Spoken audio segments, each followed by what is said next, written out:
Hello and welcome back to the Manifest Edit podcast. You're joined by me, your host, Afia, and today I'm going to be sharing with you the 5 manifestation lessons that I wish I had learned sooner. And honestly, this would have saved me so much time, a lot of frustration, and now that I have learned these lessons, I'm sharing them with you because knowing these things really changes not only the way that you manifest, but also the level of confidence that you have in yourself and what you're doing and the goals that you're moving towards, which is what we all want. One of the first manifestation lessons I wish I had learned sooner was avoid manifestation trends at all costs. And if you're a regular listener of the Manifest Edit podcast, you'll know that this is something that I talk about quite frequently, is that, yeah, it's great and I understand that it's catchy for a TikTok video, but in terms of actually using that in real life, I find trends to be very fleeting, and often one of the biggest issues that I have with trends is that people are doing okay, I'm just going to say I'm a lucky girl, or I'm going to do the whisper method. Yes, they sound sexy for a TikTok video, but when people are actually using them or saying like, oh, I'm a lucky girl, or oh, I'm going to use the whisper method, they don't actually know why it works and why they're doing it other than, well, someone just said to do it. So I generally tend to avoid manifestation trends, and also it's not something that I would recommend that my clients follow either, just because I've seen that they can be, it's like a fad diet, right? Like the Atkins diet, or just something that you're going to try on. And I don't want manifestation or the mindset work just to be something you try on. I want it to be something where you really find your footing, you really find your place, and methods and techniques that work for you. Which leads me into number 2. The best manifestation method is the one that works well for you. And I see so many people like spend a lot of time investing in like, well, which is the perfect manifestation method, or I just need to find the right method and then everything's going to change, when truthfully it's about finding methods that work with you, finding techniques that work for you.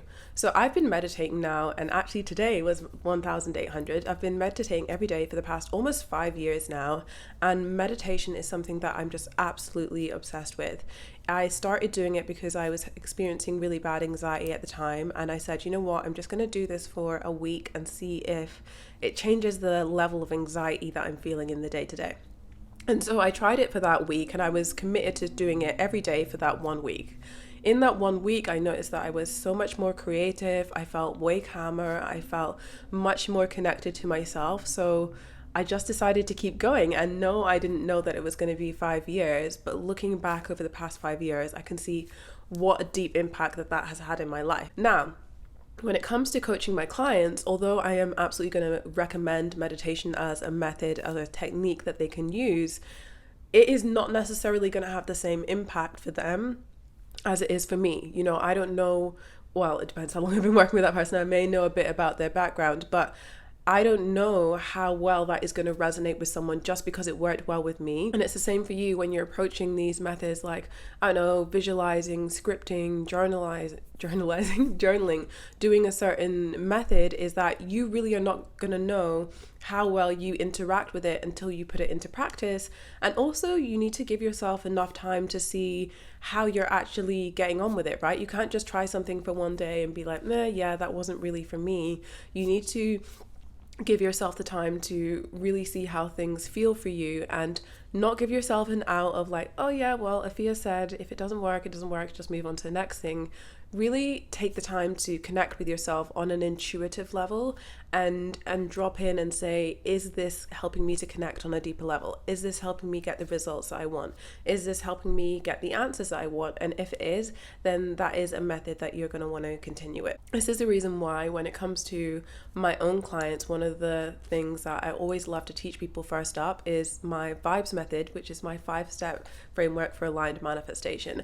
And what I love so much about incorporating this into the way that I coach my clients and help my clients to lead themselves is at each of these 5 steps, it's not like, okay, for step 1, you're going to meditate. For step 2, you're going to journal. It's actually an overall theme that you're going to explore, and then you choose what techniques and methods you're going to use within that theme.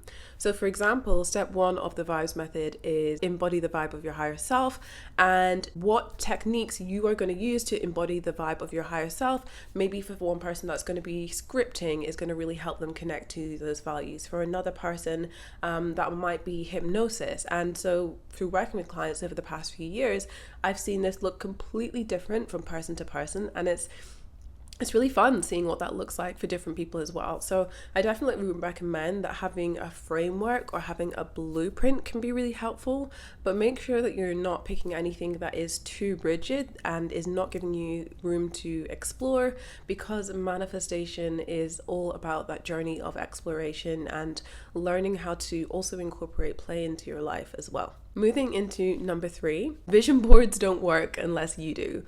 Oh, I have so much to say on this one, and in the interest of this video not being an hour long, I'm going to hold back those things for now, but definitely let me know in the comments if this is something that you would like to learn more about if you're watching on YouTube, or in an Instagram message if you're listening over on the podcast. Learning about vision boards and really how they truly work was one of the catalysts on my manifestation journey. So I had been learning about conscious manifestation for a few years, and I had created my second vision board after just like incredible success with my first one.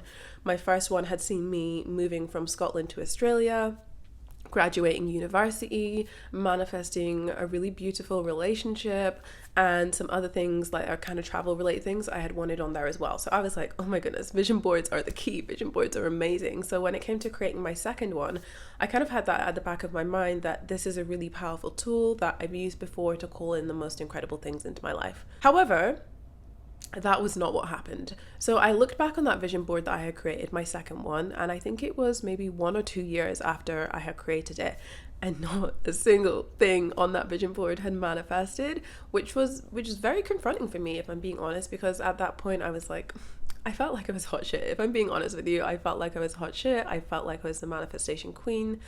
So why are these things not manifesting? But what I came to realize when I had an honest conversation with myself is that I had certainly put things on my vision board that I felt like I was supposed to want. And I also had really not been interacting with that vision board either. So not only had I put things on there that I didn't particularly want, but I'd just been kind of influenced to put on there, but also I was not actually visualizing with the vision board. Yes, I'd done the practice around creating it, but I wasn't spending time each day like checking in with those things and connecting to what actions I was going to take based on what I put in my vision board. And this is something that I see so many people fall into this trap as well. So if you are going to create a vision board, they absolutely are incredibly, incredibly powerful tools, but there are so many things that you have to consider in order to make your vision board like actually effective, and not just like a bunch of pretty pictures. Like there has to be the intention that you are putting into the vision board when you're creating it. There has to be pictures that actually resonate with you. So for me, what I found as a Black woman is I had to put extra effort in to find pictures of other Black people doing the things that I wanted to achieve.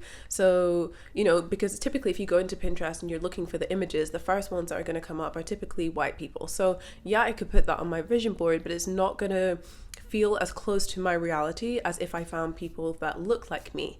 So that is definitely something that you have to incorporate. And then also the actual practice of visualizing and carving out time in your day, every single day, to look at that vision board, to visualize, to interact, and then most importantly, to put the law of action into place and to act on the things that you have put in the vision board to make them a reality. So don't fall into the trap of just like, oh, I've made my vision board and this is cute and I've done the thing, like that's it, closed off.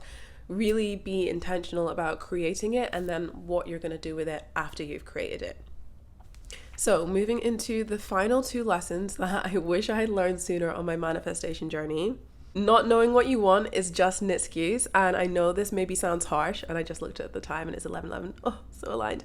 I know this maybe sounds like a little bit harsh, like not knowing what you want is just an excuse, but honestly, with every single woman I've worked with over the past 3 years, anyone who has come to me and said that I don't know what I want, when we've actually sat down and created this space, right, create this really safe space to have an honest conversation, to have an open conversation, what it came down to was maybe not knowing what they wanted, but that's because they hadn't given themselves the permission to explore that what that could actually be. Maybe not knowing what they wanted, but that was because they were afraid that if they did decide what they want, then they were actually going to have to go after it. Or even worse, what if they say that they want something and then they fail into bringing it into reality? Maybe saying that they don't know what they want, but they've never actually asked themselves that question. So when I have people come to me and they want to learn more about manifestation and how to get clarity on what they want, it's honestly one of my favorite issues or problems to work with my clients on, because I truly believe that it's just an excuse. And my clients are now in the practice of, if they say I don't know what I want, I'm like, and they're like, but I'm open to finding out, but I'm creating space to find out. And even if that's you right now and you're thinking, no, but I truly don't know what I want, really don't close the door, right? Saying I don't know what I want is like a hard stop on the sentence. So instead of saying I don't know what I want, what kind of language could you use instead that's going to be much more open? So for me, if I'm in the process of finding something out, then that's exactly what I say. I'm currently in the process of deciding what this is going to look like. And then there's a lot less pressure on it to go from I don't know what I want to having my whole life mapped out in 5 minutes to I'm currently in a stage where I'm in the process of figuring out what's important to me. And that feels really good. There's a much different energy to that than just saying I don't know what I want, which can feel very limiting for a lot of people. And a couple of years ago, I did a whole series on this, on finding clarity, and that was one of the key things that we focused on, is how can we not only shift the language, but shift the energy that comes with finding clarity as well. The final thing I'm going to say on this is, if you truly feel like you don't know what you want, ask yourself, okay, well, what don't I want? It's much easier for us as humans, we're hardwired to think of the negative. And so it can be a lot easier for people to say well, I definitely know that I don't want to be staying at this job any longer. I know I don't want to be getting paid $50,000 a year. That just isn't sustainable for me anymore. I know I don't want to work with people who don't value me and respect me. So then figuring out what you do want is the opposite of those things, right? I want to have an $100,000 paycheck at least. I want to be working with people who respect and value and inspire me. And want to be working at a career where I feel like I'm pushed, but not pushed too hard to the point of burnout. You see, it's it's just following the threads and seeing where they take you. And the final manifestation lesson that I learned the hard way was that everything, and I mean everything, it comes back to the power of your subconscious mind. Your subconscious mind is so incredibly deeply powerful. And what happens for a lot of people is that they'll go into the intention setting process and they'll do, okay, what do I want to call in, and get really excited about the things that they want to call in. They've listened to my advice on clarity and yes, I'm good to go. However, then what will happen is they find a disconnect between what they have said they have wanted and what is actually happening. So let's say, using that same example of the career, okay, I've laid out all the things that are important to me about my future career. However, that's not what's happening. I've been at my old job for a year now. I thought I was going to leave 6 months ago. Why is nothing changing? Well, actually, the reason that nothing is changing is because there's a disconnect between what you have consciously said you want and what is going on for you subconsciously. And 97% of our mental life is actually subconscious. So if your subconscious mind is not on board with your intentions, I'm sorry to say, but they're probably not going to happen. In fact, I'm not even sorry to say, because this is an opening to a window for you to do more exploration into subconscious mind and what your subconscious actually wants. So we can use some really deep techniques to have conversations with our subconscious mind, whether that's a specific journaling practice, or something that I like to use with my clients is hypnosis, because that talks directly to your subconscious mind. And then that's going to bring up the limiting beliefs or the blocks that are in your subconscious mind. They're actually limiting you and preventing you from showing up for yourself at the conscious level as well. So for example, maybe you say that you want this new career, we do a hypnosis, and what is actually coming up for you is that you're afraid to leave your old job because you've been there for 10 years and you've tied so much of your identity and who you are to being in that career path. So you're kind of sabotaging yourself from getting anything new because you're scared of who you're going to become in a new role. And maybe you're not aware of that consciously, but that is what's going on subconsciously. And generally, one of the key functions of your subconscious mind is to protect you.